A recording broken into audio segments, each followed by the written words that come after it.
Part 2 সতর্কতার স্বপ্ন। সেই রাতেই ঘুমের ভেতর অদ্ভুত এক স্বপ্ন আসে।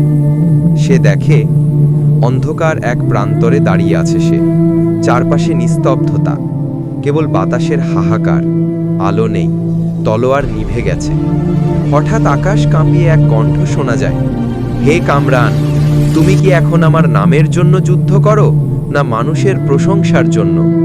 কামরান কাঁপতে থাকে, বলে, না প্রভু, আমি তো আপনার জন্যই লড়ছি। কণ্ঠ আবার বলে, যদি রিয়া করো, যদি দেখানোর জন্য কাজ করো, তবে তলোয়ার অন্ধকারে মিলিয়ে যাবে, তোমার আলো নিভে যাবে। সেই সঙ্গে সে দেখে তার তলোয়ার ধীরে ধীরে কালো হয়ে যাচ্ছে, আর তার হাতে ভারী হয়ে উঠছে, যেন আর তুলতে পারছে না। চিৎকার করে সে ঘুম ভেঙে উঠে বসে, বুক ধড়ফড় করছে, ঘাম ঝরছে কপাল বেয়ে। আল্লাহর তলোয়ার পর্ব 12 এপিসোড 3 দেখতে এই চ্যানেলটি লাইক, কমেন্ট, শেয়ার এবং সাবস্ক্রাইব করে পাশে থাকুন। ধন্যবাদ।